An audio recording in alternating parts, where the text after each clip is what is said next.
Okay, so what we have here is a CW80 Power Max and a 1.4 amp accessory transformer. I want to show you the differences between running your accessories off of just the track power versus having two transformers in phase using a fixed voltage supply to operate your accessories and using the insulated outside rail to turn that accessory on and off. So what we have here is a 6-12029 accessory activator pack. This is designed specifically for fast track, and all that it really is two pieces of 5-inch straight track that has a gap on the outside rail. And what that means is the power from this rail is not transferred to this rail. The same holds true on the other section. So what's important is that you put this gapped rail on the same side of the track that you're connecting it to that has the black wire connected to it. So we can see here the black wire is connected to the rail, outside rail on that side. So as we flip it over, it would be this rail that is electrically isolated.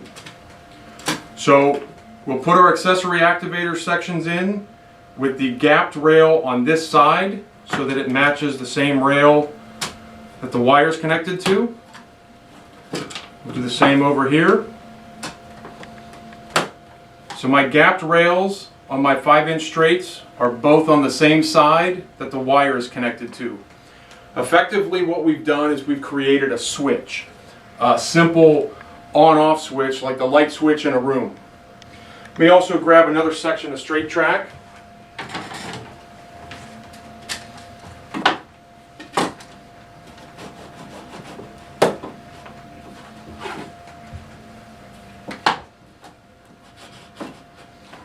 Okay, so now what I'm going to do is I'm going to take the leads from my track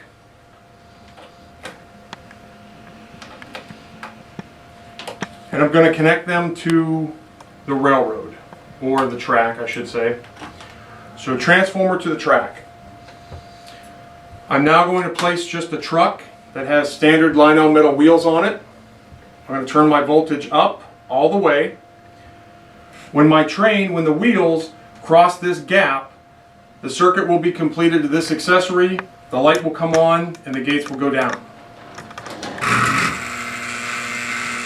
Now I'm using the variable voltage output, just using power right off the center rail. Because I'm running my train with this output, I'm going to be increasing and decreasing voltage. And you can see what happens to the accessory, the inconsistency of its operation depending upon how fast or slow I'm running the train. Now this will get you by in a pinch, but to make this accessory operate more reliably, it's better that we run this accessory off of a fixed voltage on either the CW80 or our accessory transformer. CW80 does have accessory posts that we can run this accessory off of, but we're assuming the railroad's growing, so we're going to use our accessory transformer. To do this, what we're going to do is we're going to disconnect the wire that's currently connected to the center rail of this track. We're going to disconnect it, and we would cut it, make sure that it doesn't create a short. We're going to take the red wire from our accessory transformer and connect it to our accessory.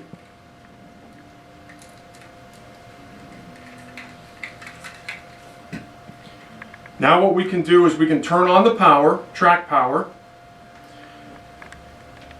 move the truck so that it's sitting in the isolated rail section, and turn the accessory transformer on until it gets to a voltage where we're happy with. So we'll say right there, we're going to leave that fixed. Now what happens, the train leaves the block, it gets beyond the insulated rail, accessory turns off. If our train happens to be off and we move our train into the block, the accessory still activates, even though our train is at a complete standstill because track power is off. What we've done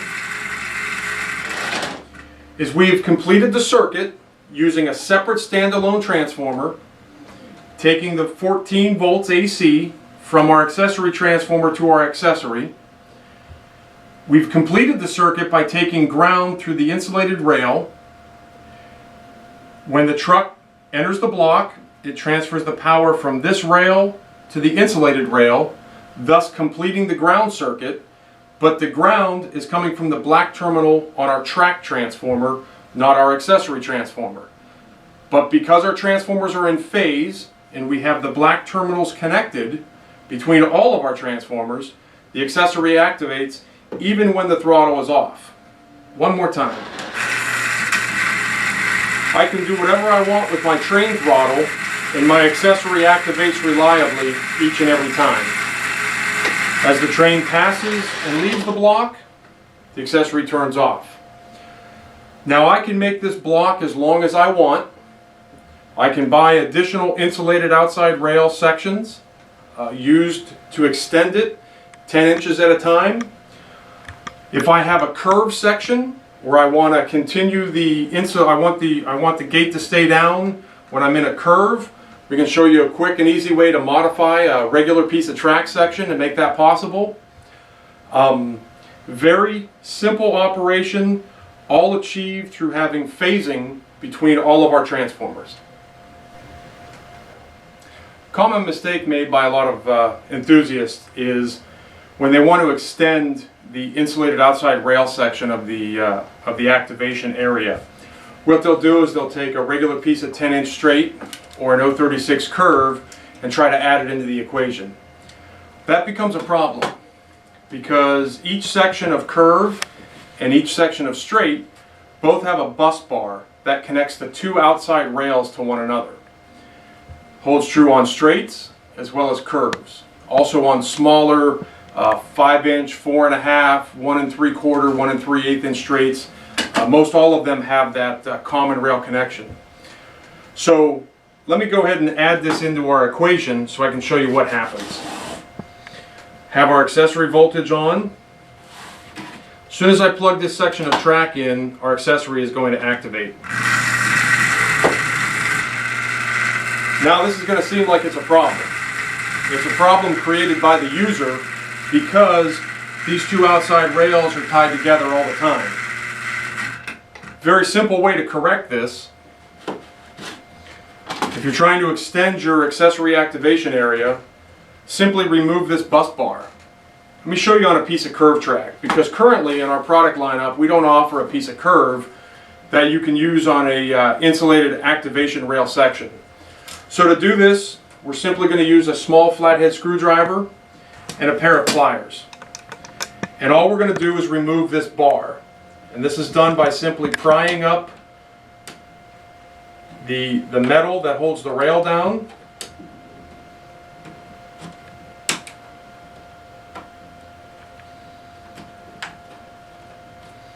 Lifting that bus bar out of there.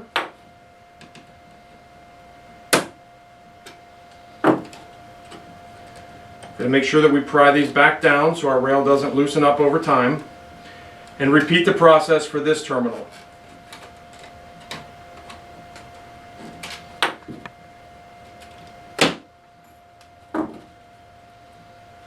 And once again, push those pieces down so our rail stays tight. Now what we have is both outside rails are electrically isolated because we've moved the ground bar. We have removed the ground bar. So now what we're going to do is put this piece of curve track into our insulated rail section.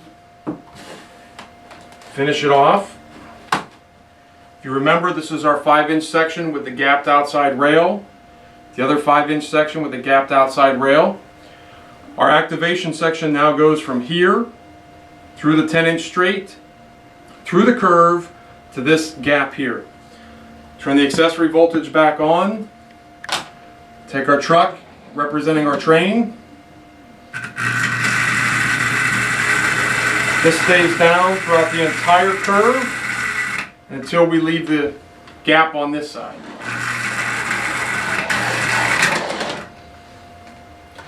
Simple way to make additional sections of insulated block rail. The insulated block rail is available separately if you don't want to pull the bus bar out. Very simple way to activate accessories. Use